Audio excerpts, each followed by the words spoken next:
pagi anak-anak terkasih, salam sehat selalu dan salam DJTM. Kembali kita bertemu dalam video pembelajaran kali ini. Pada kesempatan kali ini kita akan belajar pada tema yang ketiga di semester 1 ini. Tapi sebelum kita mulai pembelajaran kita pada kesempatan ini, marilah kita mohon rahmat dan berkat Tuhan agar kegiatan belajar kita ini dapat berjalan dengan lancar. Untuk itu marilah kita berdoa menurut agama dan kepercayaan kita. Berdoa mulai.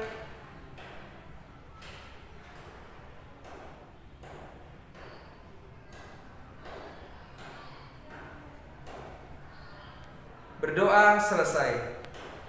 Baiklah anak-anak, apa saja yang akan kita pelajari pada kesempatan kali ini? Mari kita lihat.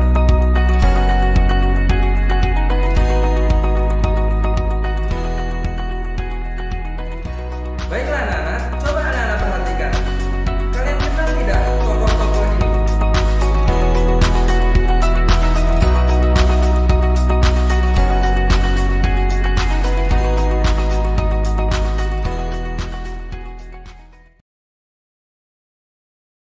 Apakah kalian kenal tokoh-tokoh itu?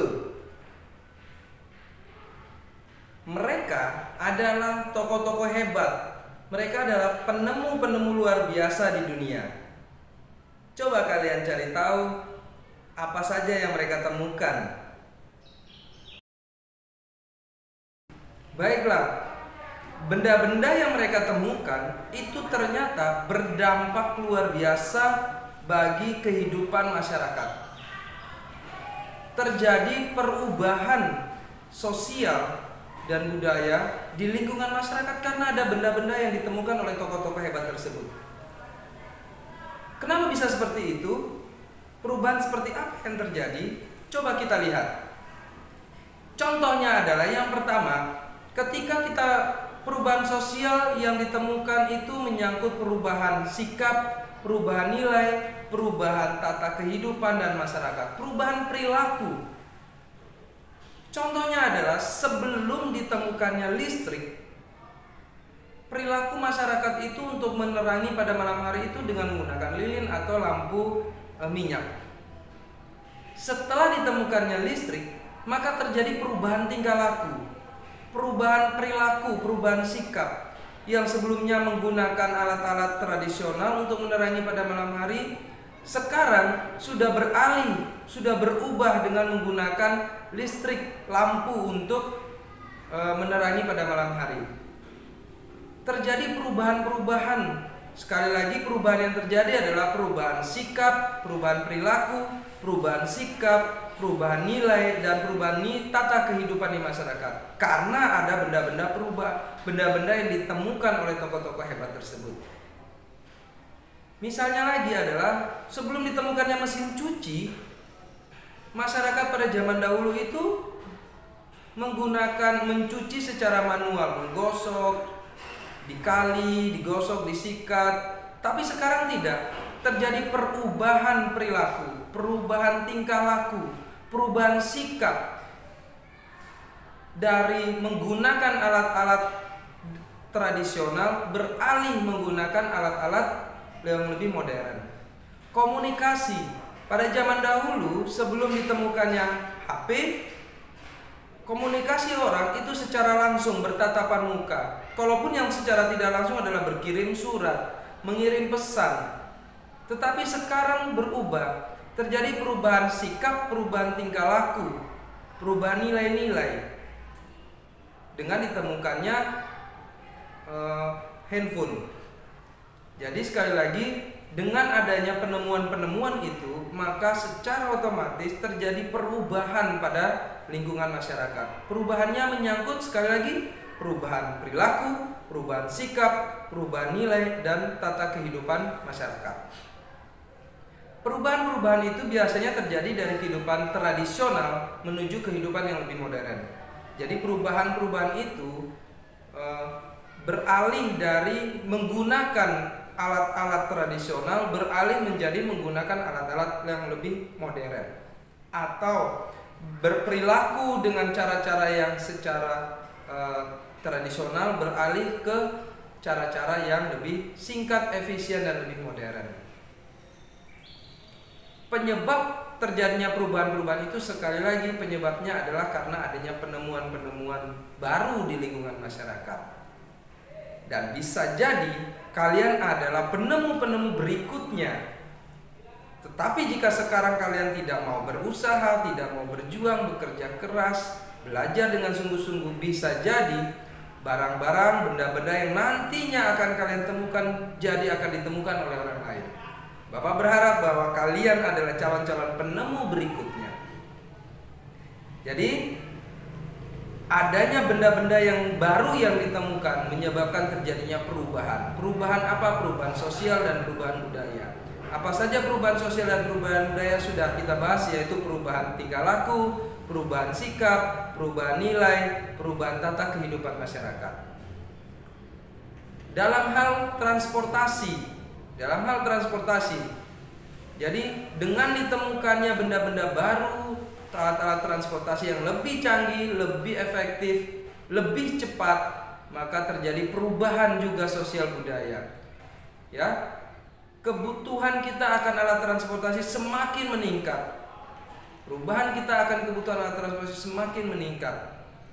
Yang dulu dengan menggunakan alat transportasi dengan menggunakan hewan, sekarang dengan menggunakan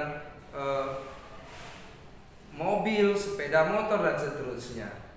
Dulu yang dengan menggunakan untuk berpindah, berpergian dari satu tempat ke tempat yang lain membutuhkan waktu yang lama, tetapi dengan adanya benda-benda yang baru yang ditemukan, maka jarak yang jauh itu dapat ditempuh dengan lebih singkat.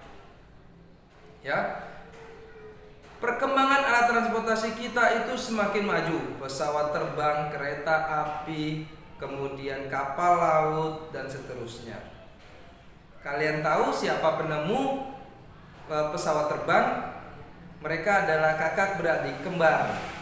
Coba kalian cari tahu siapa penemu pesawat terbang. Sudah ada dalam tampilan gambar yang pertama tadi.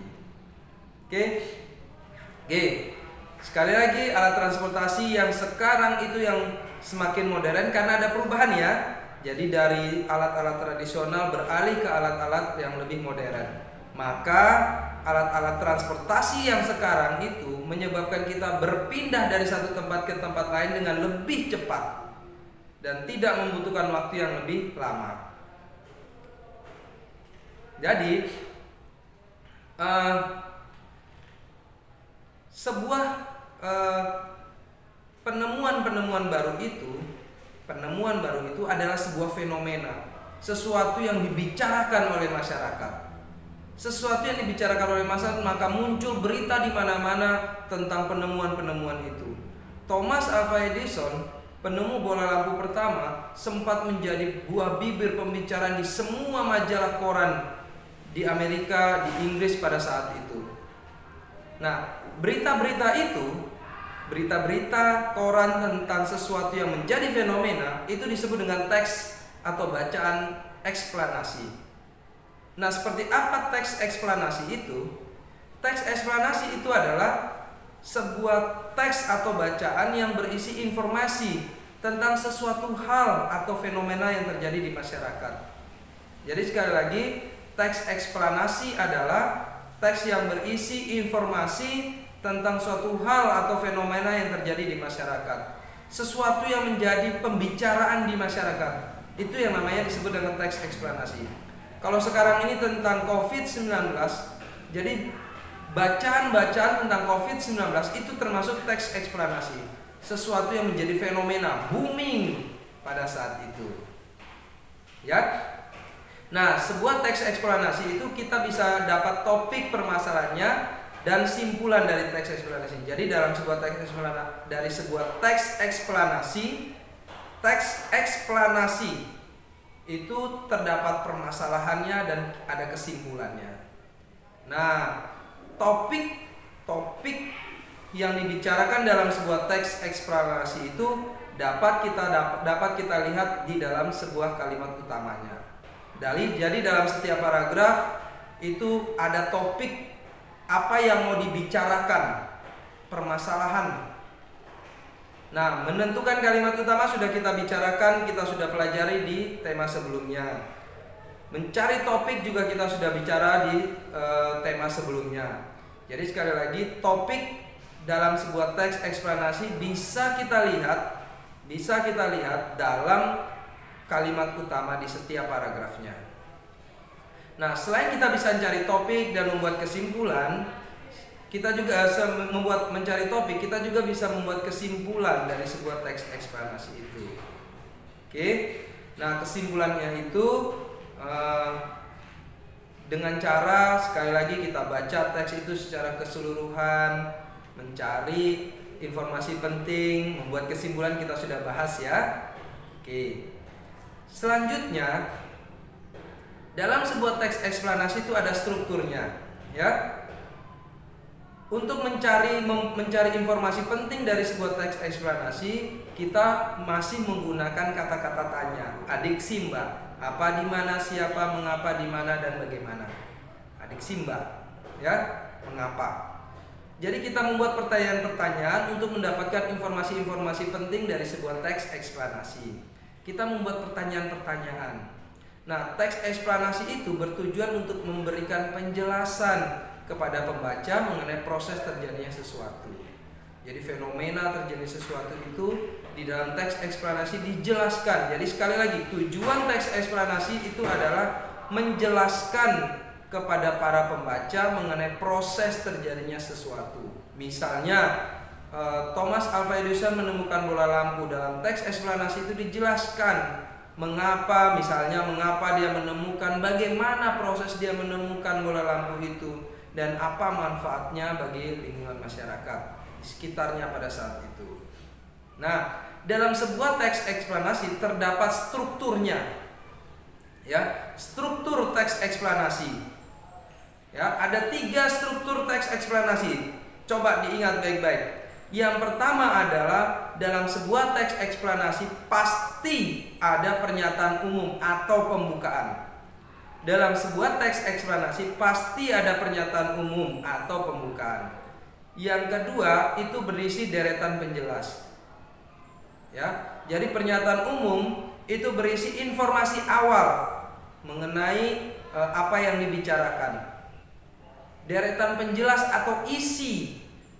Jadi teks eksplanasi yang pertama adalah pernyataan umum atau pembukaan, yang kedua deretan penjelas atau isinya yang berisi tentang apa yang dibicarakan, fenomena apa yang terjadi, penemuan apa yang ditemukan, itu terdapat dalam bagian deretan penjelas atau isi. Sedangkan deretan penutup atau kesimpulan itu berisi pendapat dari penulis. Bisa berisi pendapat dari penulis, ya, bisa berisi pendapat dari penulis, biodata penulis itu bisa ada di bagian kesimpulan. Jadi ingat baik-baik, sebuah teks eksplanasi terdiri atas 3 bagian. Bagian yang pertama itu adalah pernyataan umum atau pembukaan, bagian kedua itu adalah deretan penjelas atau isi, dan yang ketiga penutup kesimpulan. Ingat, ada 3 bagian. Nah, kita dapat mencatat pokok pikiran setiap paragraf. Bagaimana cara dapat pokok pikirannya? Di kalimat utamanya, di setiap paragraf. Oke? Nah, pokok pikiran dalam setiap paragraf itu dalam bentuk kata atau kalimat. Lalu kita susun menjadi sebuah paragraf yang baru. Ya, perpaduan dari pokok pikiran di setiap paragraf kita kumpulkan, kita susun jadi satu menjadi sebuah paragraf. Oke. Nah, untuk menyajikan informasi penting dari sebuah teks eksplanasi dalam bentuk diagram, kita bisa menggunakan kata tanya, ya. Kita menggunakan kata tanya. Penggunaan kata tanya jangan lupa lagi, siapa untuk menanyakan orang, tokoh, bagaimana untuk menanyakan proses, dan seterusnya, ya. Jadi yang pertama, untuk mencari informasi pentingnya kita perlu memahami teks itu. Bagaimana cara kita memahaminya? Kita baca teks itu, ya, kita baca dengan cermat, ya. Lalu ajukan pertanyaan-pertanyaan, ya, apa, di mana, kapan, siapa, mengapa, bagaimana dari teks tersebut, ya. Ajukan pertanyaan-pertanyaan untuk menggali informasi penting, ya. apa judul teks itu, bagaimana dia bisa menemukan benda itu, kapan dia temukan, bagaimana proses dia menemukan, siapa yang menemukan, dan seterusnya. Setelah itu kita dapat informasi pentingnya. Informasi penting itu yang sudah kita dapat dengan menggunakan kata tanya itu bisa kita tulis dalam bentuk diagram. Anak-anak boleh melihat di buku paketnya. Nah, salah satu penemuan yang paling hebat dan terkenal adalah miliknya Thomas Alva Edison, Alessandro Volta, dan seterusnya. Ya, berhubungan dengan listrik, ya, arus listrik. Thomas Alva Edison menemukan bola lampu.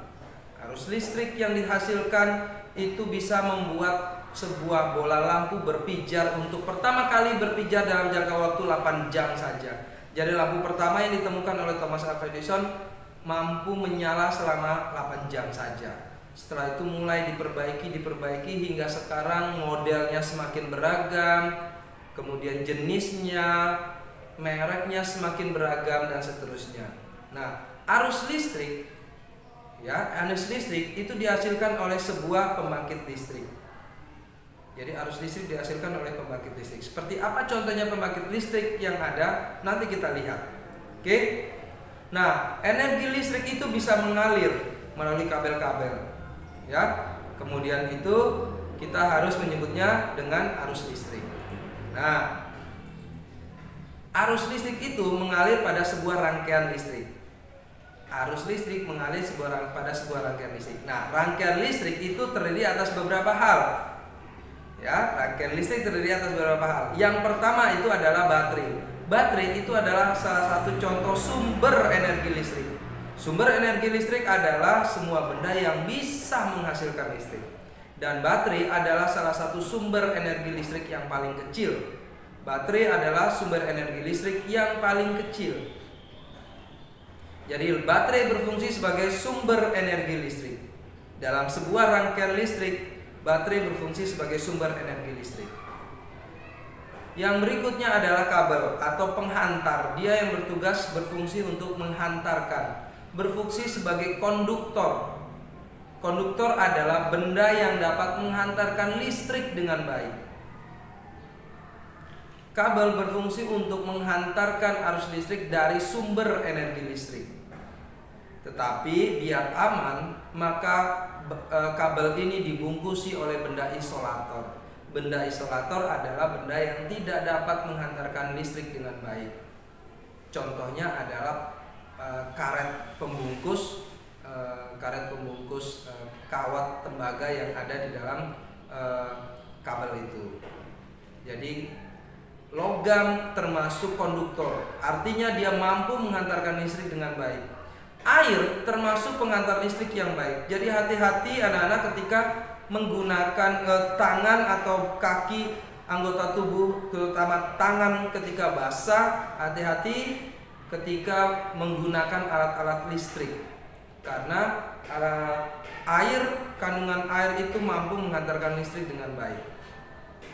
Jadi yang pertama adalah baterai, fungsinya sebagai sumber energi listrik, kabel penghantar arus listrik, ya. Terus yang ketiga ini apa? Pasti banyak di rumah ya. Ini namanya saklar. Saklar berfungsi untuk menyambung dan memutuskan arus listrik. Saklar berfungsi untuk menyambung dan memutuskan arus listrik. Ketika saklarnya kita matikan, arus listriknya terputus sehingga lampu padam. Ketika saklarnya kita nyalakan, maka arus listrik menyambung kembali dan lampu bisa menyala. Jadi saklar berfungsi untuk menyambung dan memutuskan arus listrik. Ya. Nah, yang berikut adalah lampu. Lampu berfungsi untuk mengubah energi listrik yang dia dapat menjadi energi cahaya. Jadi lampu berfungsi untuk mengubah energi listrik menjadi energi cahaya. Oke. Nah, selanjutnya seperti apa sumber energi listriknya yang baterai itu? Baterai itu punya dua kutub, yaitu kutub positif dan kutub negatif. Kutub positif adalah bagian yang ada tonjolan di atasnya, sedangkan kutub negatif adalah lempengan seng di bawahnya. Kalau anak-anak memperhatikan baterai, ada tertulis tanda positif dan tanda negatif. Bukan tanda tambah dan kurang, mirip karena tanda tambah dan kurang hampir sama. Oke? Nah, kutub positif dan kutub negatif, bukan kutub min. Oke? Nah, sekarang arus listrik itu mengalir apabila ada kedua kutub terdapat perbedaan potensial. Jadi, arus listrik terjadi kalau ada perbedaan potensial. Arus listrik terjadi kalau ada perbedaan potensial. Oke, kutub positif itu memiliki potensial yang tinggi, sedangkan kutub negatif memiliki potensial yang rendah. Oke, jadi arus listrik mengalir dari potensial tinggi ke potensial rendah. Arus listrik mengalir dari potensial tinggi ke potensial rendah, atau dari tegangan yang tinggi ke tegangan yang rendah. Pembangkit listrik tenaga diesel misalnya di Sumbawa yang ada di PLTD yang ada di Labuan itu menghasilkan sumber energi listrik yang mempunyai tegangan yang sangat tinggi sekali. Karena tegangannya tinggi, di rumah kita mempunyai tegangan yang rendah, maka arus listrik dari PLTD itu bisa mengalir ke rumah kita. Karena arus listrik mengalir dari tegangan yang tinggi ke tegangan yang rendah. Gardu-gardu listrik itu biasanya tertulis awas tegangan tinggi. Dia mempunyai tegangan yang tinggi dibandingkan di rumah kita masing-masing. Kalau tegangan antara yang di gardu listrik dengan di rumah kita itu sama, maka arus listrik tidak bisa mengalir. Maka yang di gardu listrik itu punya tegangan yang sangat tinggi, maka kita harus hati-hati. Bila perlu jangan mendekati atau bermain di sekitar gardu-gardu listrik itu karena mempunyai tegangan listrik yang sangat tinggi. Karena dia punya tegangan yang sangat tinggi, maka dia bisa mengalir ke rumah-rumah, arus listriknya bisa mengalir ke rumah-rumah kita yang mempunyai tegangan listrik yang lebih rendah. Nah, selanjutnya beberapa contoh sumber energi listrik ini yang pasti Pak Guru bilang. Nah, baterai, aki, dinamo, dan generator. Di dalam baterai ada zat kimia. Jadi ketika baterai digunakan terjadi perubahan energi. Perubahan energi dari kimia menjadi energi listrik. Ya, jadi pada baterai itu terjadi perubahan energi, yaitu energi kimia menjadi energi listrik ketika baterai digunakan. Aki juga seperti itu. Di dalam aki terdapat larutan kimia. Ketika aki digunakan terjadi perubahan energi, yaitu dari energi kimia menjadi energi listrik. Dia mengubah energi kimia yang ada dalam dirinya menjadi energi listrik, sehingga energi listrik itu bisa dipakai untuk menyalakan listrik, menyalakan alat-alat elektronik.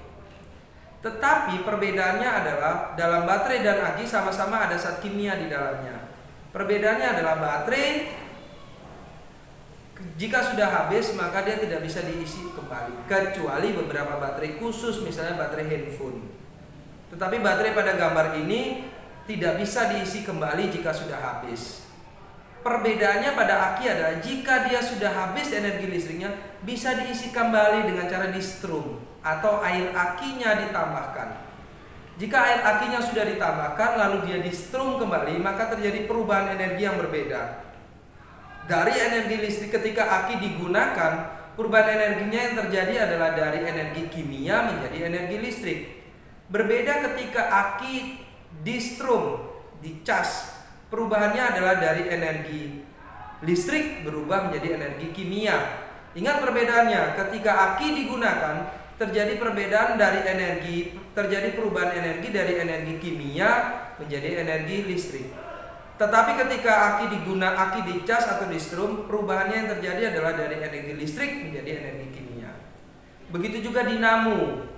Dinamo perubahannya adalah dari energi gerak, dia bergerak, berputar seperti baling-baling di dalamnya lalu menghasilkan energi listrik. Jadi dinamo itu berubah dari energi listrik menjadi dari energi gerak menjadi energi listrik. Generator genset biasanya dia menggunakan bahan bakar. Bahan bakarnya misalnya solar, bensin, itu adalah zat kimia. Perubahan dari energi gerak, energi kimia menjadi energi listrik. Oke. Nah, kita belajar tentang rangkaian listrik. Dalam sebuah rangkaian listrik tadi itu ada beberapa komponennya, yaitu sumber energi listriknya, contohnya baterai, Ya, masih ada aki, masih ada dinamo, masih ada generator. Tapi dalam hal ini kita ambil contoh yang paling kecil adalah baterai. Dalam sebuah rangkaian listrik ada beberapa komponennya yang tadi kita bahas, yaitu baterai, kabel, kemudian saklar, dan lampu. Ya. Nah, rangkaian listrik itu dibagi menjadi dua. Rangkaian listrik dibagi menjadi dua jenis, yaitu rangkaian listrik terbuka dan rangkaian listrik tertutup. Rangkaian listrik terbuka itu arus listriknya tidak bisa mengalir. Arus listriknya tidak mengalir karena saklarnya terbuka atau kabelnya terputus. Maka dikatakan rangkaian listrik terbuka. Karena rangkaian listriknya terbuka, maka arus listriknya tidak bisa mengalir. Karena arus listriknya tidak bisa mengalir, maka lampunya tidak bisa menyala. Jadi kalau lampunya tidak bisa menyala adalah tanda itu termasuk rangkaian listrik terbuka. Jelas ya?